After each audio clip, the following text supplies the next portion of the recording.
एक मूर्ख इंसान की पहचान हमेशा उसकी फिजूल बातों से होती है, लेकिन एक समझदार और गहरे इंसान की पहचान उसकी खामोशी से होती है। दोस्तों, भारत के सबसे महान कूटनीतिज्ञ आचार्य चाणक्य ने सदियों पहले सफलता का एक ऐसा सूत्र दिया था जो आज भी पत्थर की लकीर है। उन्होंने कहा था कि जिस व्यक्ति ने अपनी जुबान पर काबू पा लिया, जिसने यह सीख लिया कि कब बोलना है, क्या बोलना है और सबसे जरूरी कब शांत रहना है, उस व्यक्ति को इस दुनिया में सफल होने से कोई नहीं रोक सकता। आप इस बात को एक बहुत पुराने उदाहरण से समझिए। जिस तरह कमान से निकला हुआ तीर कभी वापस नहीं लौटता, ठीक उसी तरह आपके मुंह से निकले हुए शब्द कभी वापस नहीं लिए जा सकते।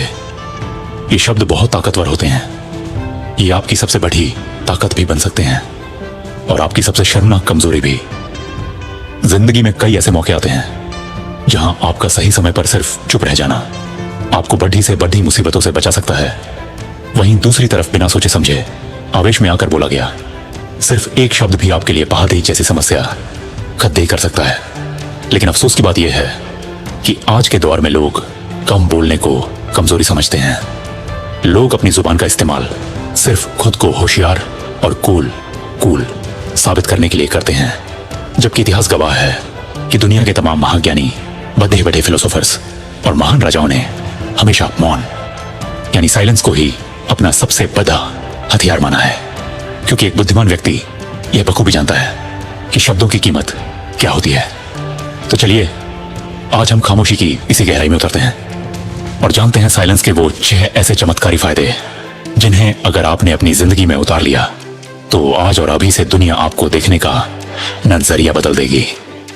सबसे पहली और सबसे खतरनाक ताकत यह है कि आपकी खामोशी आपके विरोधी को कंफ्यूज कर देती है। इसे युद्ध नीति कहते हैं। एक नियम बना लीजिए, जब तक कमरे में मौजूद हर एक शख्स पूरी तरह शांत ना हो जाए तब तक आप अपनी जुबान मत खोलिए, बस इंतजार कीजिए। ये एक मनोवैज्ञानिक खेल है। जब आप भी डिबेट में या किसी बहस में बिल्कुल चुपचाप बैठे रहते हैं तो धीरे धीरे सबका ध्यान आपकी तरफ खींचने लगता है। लोग मन ही मन बेचैन होने लगते हैं। वो सोचने पर मजबूर हो जाते हैं कि अरे यह इंसान कुछ बोल क्यों नहीं रहा, इसके दिमाग में आखिर चल क्या रहा है। उनकी उत्सुकता, क्यूरियोसिटी बढ़ने लगती है और वो आपके अगले कदम का अंदाजा लगाने की कोशिश में अपनी एनर्जी बर्बाद करने लगते हैं। दोस्तों, याद रखिए, ये लोगों को मैनिपुलेट करना नहीं है, बल्कि ये सही टाइमिंग का मास्टर स्ट्रोक है। जब आपको महसूस हो कि अब कमरे में सन्नाटा है और हर कोई सिर्फ और सिर्फ आपको सुनने के लिए तैयार है, तब आप बोलना शुरू कीजिए। यकीन मानिए, उस वक्त आपकी बात का वजन 10 गुना ज्यादा होगा। इतिहास के सबसे महान वॉर स्ट्रेटेजिस्ट सन त्सू भी यही मानते थे। उन्होंने अपनी खामोशी से बड़े बड़े युद्ध जीते थे। उनका मानना था कि जब आप अपने दुश्मन के सामने बिल्कुल शांत हो जाते हैं तो आप उसे एक डीप थिंकिंग स्टेट में धकेल देते हैं। वो असहज हो जाता है, घबराने लगता है और यह सोचने लगता है कि आपकी अगली चाल क्या होगी।